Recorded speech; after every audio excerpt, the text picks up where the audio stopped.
Hello everyone, welcome back to our YouTube channel Level Up with Lax. I'm Lakshmi Sujata, a soft skill trainer. I know it's been a while since we have caught up and spoken. All this has been keeping me busy. Online classes for my kids, work related things. But today I wanted to speak to all of you. No gyan today, promise, no gyan. It's just a little paragraph that I would like to read out to you from a book that I have been reading by Mrs.Sudha Murthy, The Day I Stopped Drinking Milk. This book is a collection of short stories about the many fascinating people that Mrs.Sudha Murthy has met over the years. There are about 23 stories in this. Each of these 23 stories are so well written, filled with simplicity, and it's so beautiful. However, has a very powerful message for its readers. Out of these 23 stories, the 17th story is something, a little paragraph in the 17th story struck a chord with me. And the reason for it is, it's something that happens at our homes. I'm sure you've all heard from, parents, spouses, grandparents, ಎದ್ದೇಳು ಪೂಜೆಗೆ time ಆಗಿದೆ, ಬೇಗ ಸ್ನಾನ ಮಾಡ್ಬಿಟ್ಟು ಬಾ. Or today is Diwali, have to have an oil bath. No cutting nails after sunset. No cutting hair after sunset. Yes, I know. I've heard it a lot of times and I tell my kids too.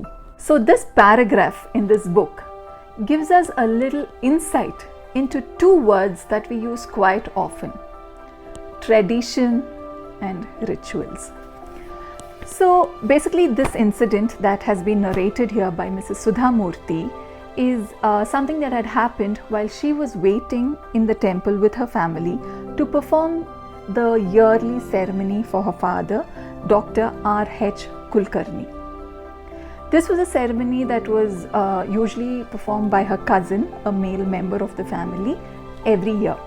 However, that year, for some reason, he couldn't be there, and so they had to still go ahead and do that ceremony. So they were at the temple. While she was there at the temple, she happened to meet her friend who was also there, and while talking to her, Mrs. Sudha Murthy realized that her friend was also there to perform a similar ceremony for her mother, and she was anxiously waiting for her brother to come to perform this. And within a few minutes, she also found another elderly lady sitting right next to her, who was tensed, worried, and who was, constantly trying to make some phone calls.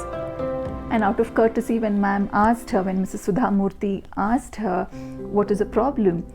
So she said, I'm here to perform the shraddh for my husband and I'm waiting for my son to come, but I'm unable to reach him through his phone also. And it is almost time. That's when Mrs. Sudha Murthy realized that there were 3 women there who were waiting to perform a ceremony to someone who was so close to them and dear to them. So just while this thought was going through her mind, the manager of the temple comes by and tells, Shraddha is a religious ceremony which is very important for the family. Today, the deceased, his or her father and forefather, that is 3 generations of people, come down to earth in the form of the cow, the sun and God. When a family member gives til seeds and water, your remembrance reaches them. Shraddha is a ceremony that must be performed with Shraddha or devotion. And then he looked around and asks, so where are the male members of the family?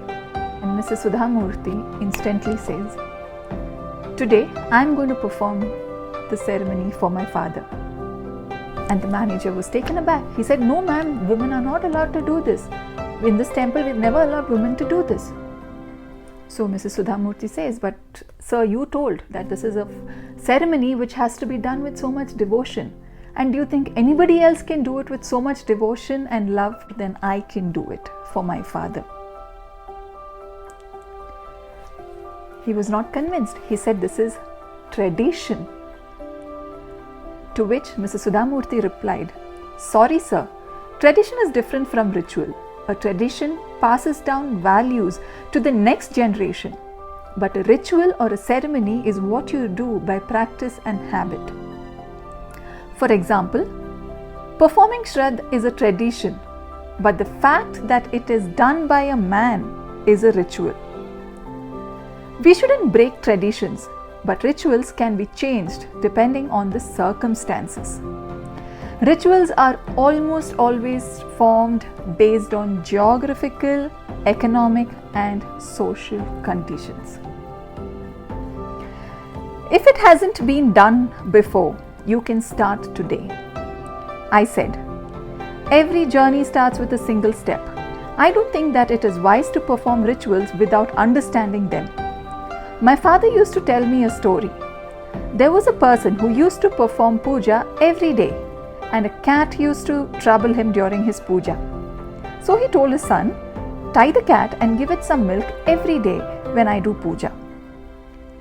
The cat never troubled him again. After a few years, both the man and the cat died.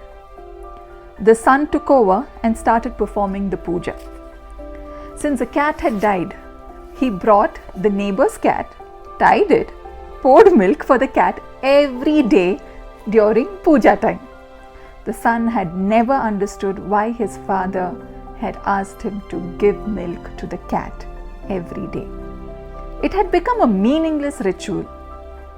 You are doing the same thing. With this, I conclude my video. I'm leaving it to you, to each of the audience who's watching this video, to articulate, understand, and put into action what we have just read. There are a lot of such meaningless rituals that we follow today. Understand them and eliminate them if that is going to give you a stress-free life. Yes? Thank you. Stay safe, stay happy, stay strong. Bye.